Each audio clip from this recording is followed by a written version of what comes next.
বন্ধুর এই জেলে যেই লোকটা খাবার পেত সে তার ইচ্ছা অনুযায়ী পানি খেতে থাকতো, যাতে সে আর চাইতেও পানি খেতে না পারে। তারপর ঝটপট লোকটা খাবার খেতে শুরু করে, আর বমি ভাব হয়তো জলদি সে এক কোনায় গিয়ে পুশ আপ মারতে শুরু করে দেয়, যাতে তার মনোযোগ অন্যদিকে না যায়। এবং যখন একজন অফিসার তার সামনে আসতো সে ইচ্ছা করে তার সামনে বমি করে দিত, যাতে সকলে তাকে অসুস্থ ভেবে চিকিৎসালয়ে নিয়ে আসে।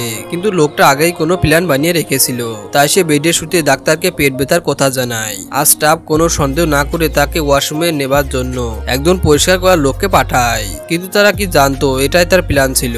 যে তারা ওয়াশরুমে গিয়ে পৌঁছায়, পরিষ্কার করার লোকটা পুরো দম নিয়ে দরজা ধরে রাখে, আর লোকটা দ্রুত পিছন থেকে টয়লেটের বক্স খুলে ফেলে।